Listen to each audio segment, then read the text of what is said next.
Hello, good day everyone. My name is Lemuel Shiverton, and this is my video presentation for Fundamentals of Data Security.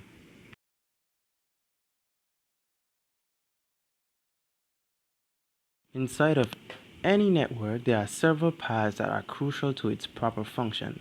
Just like how there are gears on a bike, and all the gears need to be properly installed and in working condition for the bike to perform properly or at its best. It's the same thing. As we know, sometimes things happen though.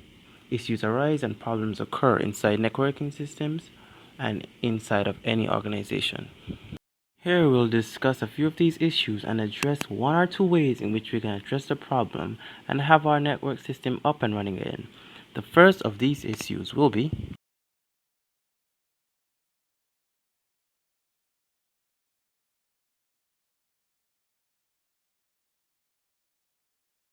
a virus. A computer virus is much like a flu. It's designed to spread from host to host and has the ability to replicate itself. Similarly, in the way that a flu virus cannot reproduce without a host cell, computer virus cannot reproduce and spread without programming such as a file or a document. In more technical terms, a computer virus is a type of malicious code or program written to alter the way of a computer and how it operates, and is designed to spread from one computer to another. A virus operates by inserting or attaching itself to a legitimate program or document that supports macros or micros. Once in, it will cause serious harm to the user's computer system. To solve this or to try to prevent this in the organization's network, certain rules and guides should be followed, such as use trusted antivirus products such as Norton Antivirus Basic and keep it updated with the latest virus definitions. Norton Security Premium offers additional protection for even more devices plus backup. Avoid clicking on any pop-up advertisement. Always scan your attachment and always scan files that you download from unknown sources or file sharing.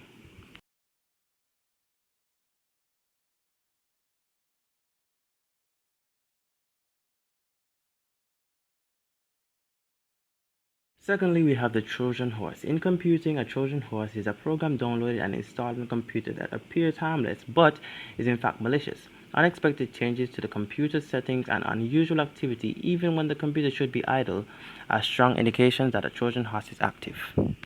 Typically, the Trojan horse is hidden in innocent-looking email attachments or free downloads. When the user clicks on the email, the attachment or downloads or free program, the malware that is hidden inside is transferred to the user's computer or device. Once inside, the malicious code can execute whatever the task the attacker designed it to carry out. Before a Trojan horse can infect a machine, the user must download the server side of the malicious program. The Trojan horse cannot manifest itself by itself. The executable file must be implemented. The easiest way to protect a system from a Trojan horse is by never opening or downloading emails or attachments from unknown sources. Deleting these messages before opening will delete the Trojan horse threat. Updating the operating system software as soon as the software company releases the update is another way. Also, protecting personal accounts with complicated and unique password. Using discretion with all email attachments, even those from recognized senders, since the Trojan horse could have infected the computer as well. Also, backing up files on a regular basis so they can be easily recovered if a Trojan horse attack occurs on the person's unique system.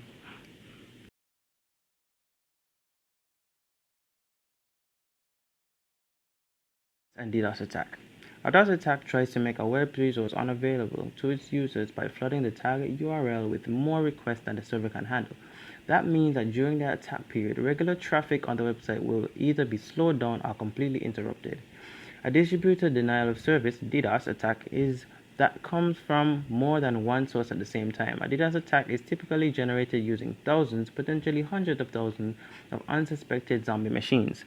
These machines used in such attacks are collectively known as bonnets and will have previously been infected with malicious software so that can be remotely controlled by the attacker. According to research of tens of millions, computers are likely to be infected.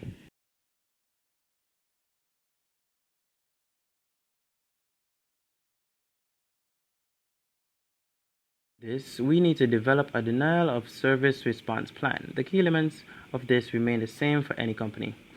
System checklist is on number 1. Develop a full list of assets that you should implement to ensure advanced threat identification, assessment, and filtering tools, as well as security-enhanced hardware and software protection.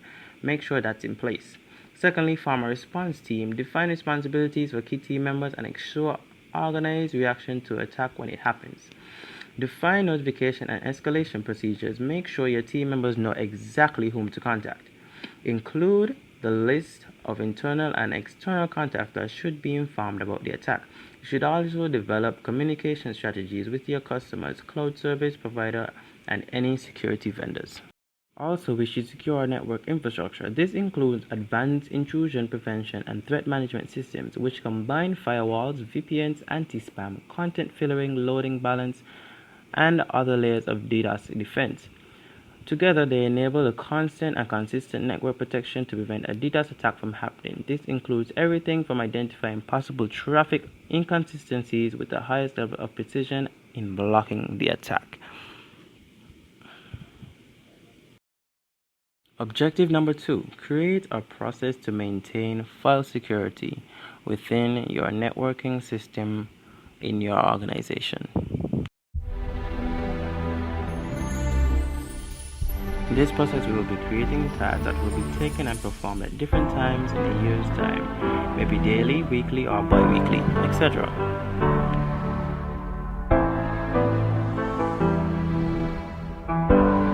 Tasks a daily checklist to be done by the networking administrator. This checklist aims to list a series of key daily tasks performed by the network administrators and provide space for those tasks to be recorded. As a result, a network administrator will be able to run the checklist each day and circle the different tasks presented in order to cover the recurring basics. With the presence of form fields, through the checklist, the network administration can provide as much detail as they like in each of the checklists, the checks, and the different tasks they undertake within that checklist. This task will be another checklist for the network security, and this will be done every week. This audit checklist deals with the hardware, software, training, and procedures. The risk a system faces are often down to both human and technical errors, and particularly when the two meet.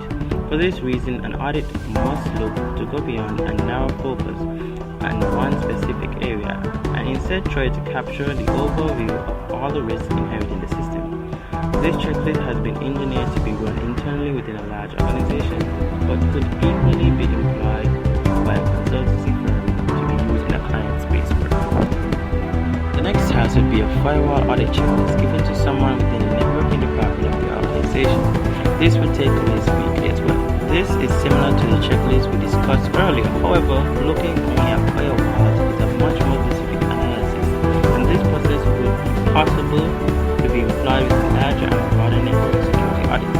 Nonetheless, we've constructed this process to be thorough and cover to cover with a series of precautionary measures. In every step, you are encouraged to document your activities, from reviewing existing policies to assessing the physical security of the servers to deleting redundant rules from the rule base. It's vital we document thoughts, criticisms, and changes as we move through the process. Next task will be VPN configuration. A VPN has become particularly common in any organization. There are some IT security professionals who suggest that everyone should use a VPN to protect their personal security. This process, however, utilizes a VPN for different reasons. By working within a certain office network, it becomes a risk to unknown access. Yet, remote access to the office network is vital for business trips and other scenarios. In this process, a VPN is set up, and staff members of the office should know exactly to connect to the office remotely. Built into this process are checks and balances which control the process to have a setup.